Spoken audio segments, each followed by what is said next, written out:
Hello, my name is Ben Lovegrove, and in this video I'm going to share some thoughts about Brexit, now that the UK has officially left the European Union. On June the 30th, 2016, I published a post on my blog in response to the unexpected reactions I had witnessed from friends, family and others to the referendum result earlier that month. Having reread that post, it is as valid today in 2020 as it was then, so this video is a reproduction of it, with a few amendments. I'm sure that if you voted to remain, you may have strong feelings, just like many in my family and among my friends. But we respect each other's point of view and remain friends and enjoy each other's company. So feel free to comment below whichever way you voted, or if you didn't vote at all. I would particularly like to know the reactions of non-UK citizens. So, welcome to Brexit Britain. I'm one of the 17.4 million people in the UK who voted to leave the EU, and now that wish has finally become a reality.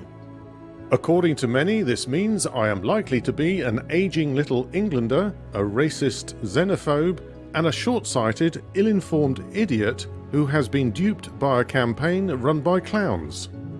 It seems I'm also partly responsible for ruining any chances of prosperity and happiness for future generations and the possible collapse of Western civilization. Who knew putting an X on a ballot paper could be so powerful? Strong feelings continue to generate debate, but now that January the 31st, 2020 has passed, there must surely be a change in mood and focus from both sides of the argument. The turnout in 2016 was so large and the outcome so close that it was inevitable that several million people were going to be disappointed either way. I'm not going to repeat all the arguments here. We had months of debate and everyone voted for their own reasons. The media was awash with information and there was no shortage of data to mull over while you made up your mind. And yes, of course, few people are economic experts or political scientists. People's educational standards vary greatly, but we live in a democracy in which each adult has one vote. So whether you studied for hours and conducted your research, or whether you simply voted on your gut instinct, the result is what it is, and we have to deal with it. Personally, I voted for Brexit with a sense of optimism and a positive view of a stronger, more prosperous country, free of the reins of the EU, trading with our European neighbours and the rest of the world, but on our own terms. Far from pulling up the drawbridge to retreat into Little England, I sensed a chance for us to turn and look outward and further, with bigger ambitions and more freedom in which to explore them. To me, a vote for Brexit was a positive move in a different direction away from a club that looks upon the UK as a rich but badly behaved uncle. Someone that EU members tolerate for his financial contribution but secretly don't respect and find a bit embarrassing. It was a chance to divorce ourselves from a failed project. Time will tell, but it may be the case that once again Britain has shown the way and others will follow. Meanwhile, we'll continue to be trading partners, friends and allies to our European neighbours. We have of course left the EU, not Europe. We're all still Europeans. Far from being insular, we now have a chance to strike deals with any other country, free and unfettered by rules with which we don't agree. The idea that we could somehow fix the EU from inside was a pipe dream. You only have to reflect on how the EU treated David Cameron and Theresa May to see that they held all the cards. The EU's agenda will always come first, and the pleas by individual member states for change or reform for the sake of their own populations will always come second. The immigration bit.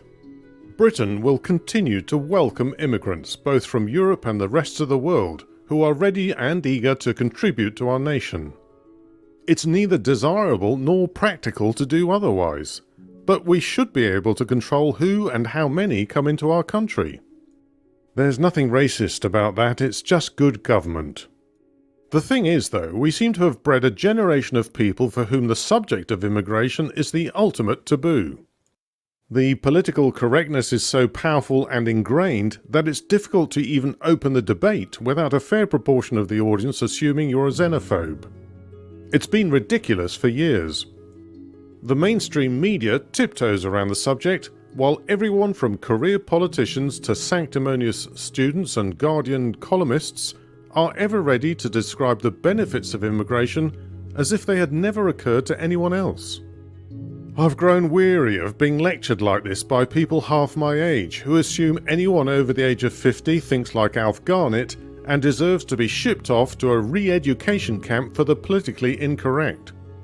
There are all too many people who, for the best of reasons, have a rose-tinted view of the consequences of mass immigration. They are often isolated from the impact and far removed from the real effects of a sudden increase in population in an area that doesn't have the services and infrastructure to support it. The sensible course is to ensure the infrastructure is sufficient in the places in which people want to live, and it takes time to provide what is needed to maintain the expected standard of living. Immigration controls buy you that time while welcoming those who will contribute to the growth. The economy bit. Jobs were lost and created before Brexit, and no doubt this will continue. Contracts were won and lost, businesses failed, and new ones emerged. High street shops are closing daily due to the changing habits of shoppers. The inertia of decisions made months ago will continue to affect outcomes in 2020 and beyond. It will probably take several years before anyone can say with any certainty that Brexit was the right choice from an economic point of view. Assuming we want peace, prosperity, unity, happiness and the whole 9 yards, then we've got to start imagining those outcomes, formulating strategies and moving towards them. I say assuming because there are those who look for bad news just to prove themselves right. What unites people despite all their differences is a common desire to live in peace and dignity with a reasonable standard of living and to see their children grow up happily with a decent education. That may seem obvious and simplistic, but it's the foundation for everything else. Politics is just arguing about how to bring that about. Britain remains a great country with a fantastic future, if we choose to create it. It's up to all of us as a country now. If we can imagine it, then we can make it happen. But if we're determined to live under gloomy clouds of bitterness and regret, then that's exactly what we're going to get. As the eloquent Sufi mystic and poet Rumi so aptly put it, somewhere beyond right and wrong there is a garden. I will meet you there. Thanks for watching. Whatever your views, leave a comment below and let me know. Please give this video a like and share it with others. And subscribe to my channel for more videos like this.